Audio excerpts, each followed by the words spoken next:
پیارے دوستو، السلام علیکم ورحمۃ اللہ وبرکاتہ۔ آج میں آپ کو چلغوزہ یعنی پائن نیٹ کے بارے میں مفید معلومات دوں گا۔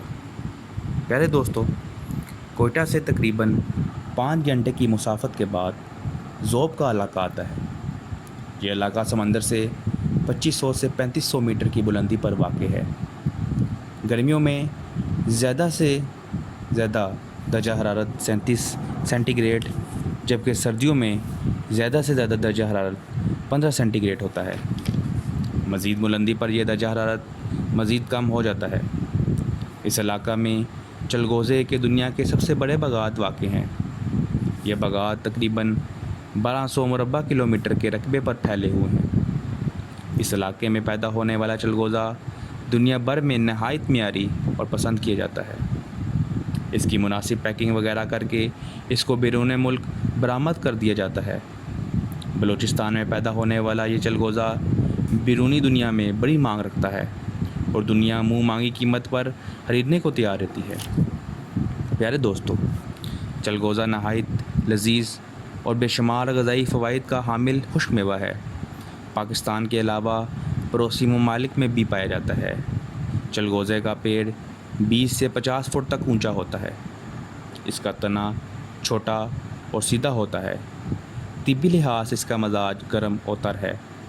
دیگر میوہ جات کی طرح چلغوزہ بھی پوٹاشیم کلورائڈ کا خزانہ ہے، جو غذائی اعتبار سے بھرپور خواص اپنے اندر رکھتا ہے۔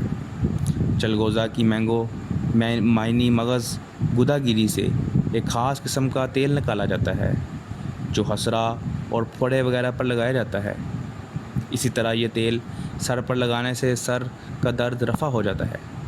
چلغوزہ دل، گردے اور جگر کو تقویت دیتا ہے، رگوں اور پٹھوں کو مضبوط کرتا ہے، جوڑوں کے درد اور خون کے فساد اور سفراں کی حدت کو ختم کرتا ہے۔ کچا چلغوزہ کھانا صحت کے لیے نقصان دہ بھی ثابت ہوتا ہے۔